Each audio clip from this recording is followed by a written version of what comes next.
eza koganga butu na moi bango babotama po bamona bolamu te babotama po basepela te babotama po bavanda mabala te babotama po bazala honore te na ndako ya mabala babotama po bazwa basi ya malamu te na vie babotama po bazwa mibala malamu te na vie na bango babotama po vie na bango basalelaka bato bususu yango wana benga makila na yesu esokola yo esokola makilo eza kati na yo esokwama na makila na yesu parce que makila ezali mémoire makila eza mémoire oyo ekangaka likambo soki bapesi ordre na makila balobi makila oyo biso topesi ordre tolobi boye bana na biso nyonso bakobotama na makila na biso bakoprogrese te bakobonga te bakomona bolamu te bakozala honore te aklame te bakokutana barelation ya malamu te vi na bango mobimba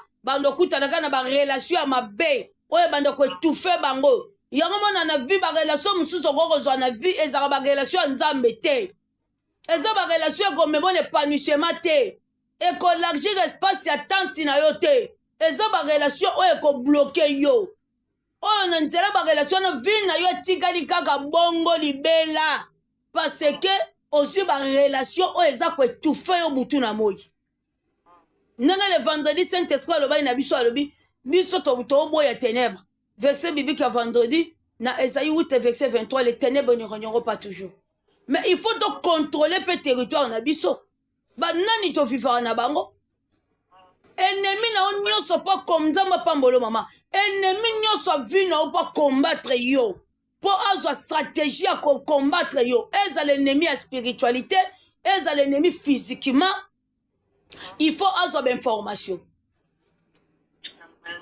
nzambe apamba biso basali na nzambe soki azwi information te akozwa stratégie ya kokombattre yo te parce que bando combattre oyo dans les néya mo esimba yo eza te kola pamba biso basali na nzambe mais tant que yo ozali na mutu aza pembeni na yo azali na relation na banguna na yo mais vie na yo ekoprogresse ndeni parce qu'il y a un rapporteur. Le Saint-Esprit nous a dit, des pharisiens et des scribes connaissaient qui est Jésus de Nazareth. Ils voyaient des miracles que Jésus-Christ opérait. Ils voyaient Jésus-Christ, l'homme de la foule. N'est-ce foule les autres précédés étant oignons. Ils connaissaient cet homme n'est pas n'importe qui. Pour Jésus, soit bika loba moko suki bang. Jésus bano bimisana ba penser au bango bazo kanisa. Alors si le Saint-Esprit est bimisa makambo eza kati na yo. Mbwakela nini oyo molimo santo abwakeli. Soki le Saint-Esprit azo révélé nzambe pamba so asai na nzambe. Azo révélé identité oyo eza ko ganga na vie na yo. Ezo ganga na ndako no mabe nini molimo santo asali. Alors Juda mukolongo poteka Jésus. Akieyi koyebisa bango les scribes et les pharisiens connaissaient bien qui est Jésus de Nazareth. Ils connaissaient Jésus. Pour Jésus, face à face, mbunju na mbunju. Azo bimisa bakamnyo so bango bazo kanisa. Siko ce jour-là, pour atteindre Jésus, a que pesa d'information. Aebisi bango, moutonga na kopesa baiser. Yewande, Jésus o na livré bino. Siko, est-ce que bango ba yeba Jésus te? Les scribes et les pharisiens ne connaissaient pas Jésus. Nzamba pambolo mama. Mais pourquoi tant comme le temps à Jésus, il fallait y a que nous yebisa ba nzamba pambolo papa. Il fallait que pesa ba ngombe formation que muto ba mona ngana ko baiser wana Jésus. Qui nous dit que tous tes ennemis yazala ya butu, ezala ya moy, soki ba pesi ba ngombe formation te ba ko bundiso dans les néants. Ba flèche no so ba ko beta yo e ko simba te. Mais cartation ne soit pas yo ekosimba te. Mais ceux qui m'appellent ça ba information azali ba ko bundiso avec précisément ba yebi ndenge ba ko beto flèche ba yebi ndenge ba ko beta flèche na ndaku na yo ba yebi ndenge ba ko attaquer yo pona ni bazana be fort ba information betela yeso alola maboko makasi. Oh bien aimé, toi tu vas aventure. Tozo sembe na balo yenge mingi. Nzamba zalo yenge te, toi tu vas aventure. Nzamba zalo yenge te. Dieu n'est pas l'Oyenge.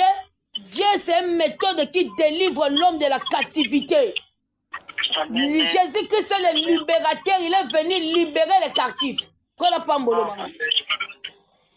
Dieu soit libéré bakangami, bakangwama. Mais mouton ça ne peut mais il y a des ténèbres. Le jour Judas a vendu Jésus, des ténèbres quotidiennes. Si quand Jésus monte des ténèbres comme quand Jésus bah comme quand ça ça Jésus. À cause de ni, à cause il y a information PC bango. Amen. Nous sommes pambolo mama. Yango Jésus za kolobabi, c'est lui qui n'est pas avec nous et contre nous. Yango kolingo kovanda na muninga mona vite nzamba pombo so basena nzamba wazala kaka ngana nga kanda na batute na ninga na ngai kokangela batukanda te wana zolelo livance yani ngalo bana vie na ye na vie eza mutu musokangele kanda te mais faut éviter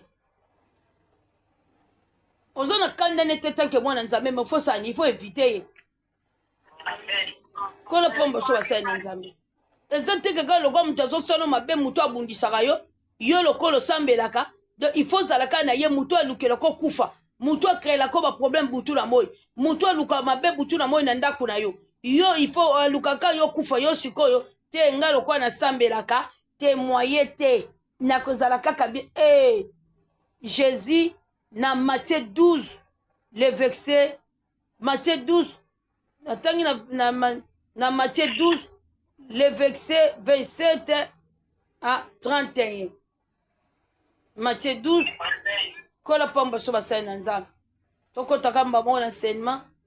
Poto kene mamoko ko buka biloko nyonso ko boya ko détruire mbala moko. Matthieu 12 le verset 27 à 31. Non, à 32 pardon. Matthieu 12, le verset 27 à 32. Matthieu 12, le verset 27 à 32. Na tangi na kombo na mokonzi Yesu Christo de Nazareth. Kola pambo la soba sa nzambe. Et si moi, je chasse les démons par Belzéboul, vos fils, par qui les chassent-ils? C'est pourquoi ils seront eux-mêmes vos juges. Mais si c'est par l'Esprit de Dieu que je chasse les démons, le royaume de Dieu donc est venu vers vous.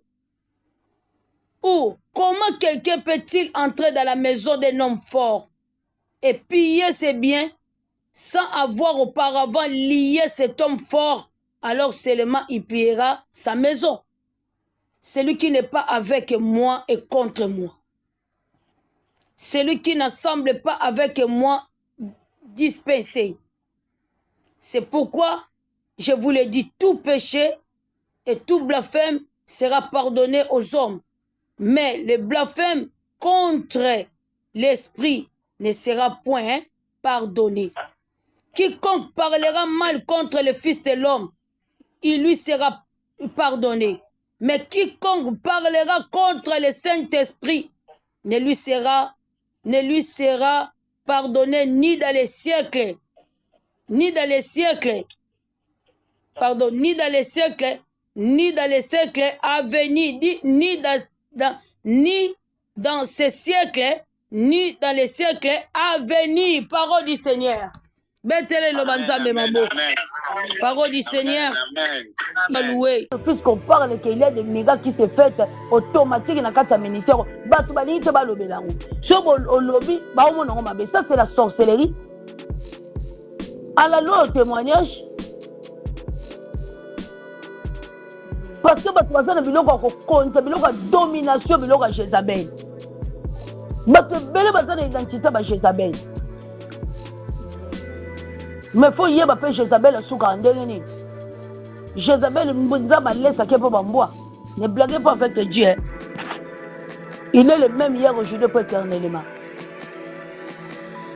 Batama beba suka mabe. Vina bango suka la bango mabe même tina liwana bango ekozala mabe mingi pona bango. Parce que zaki mutu mabe na moki. Koza mutu mabe zaka teke mutu ana swanaka. Te comportement bizaleli ya mutu. Yango zo laksa mutu ana ndenge ni aza mabe. l'homme a la méchanceté silencieuse. Aza na méchanceté moko silencieuse. Et c'est que faut mutana sona faut mutana lobaka. Non.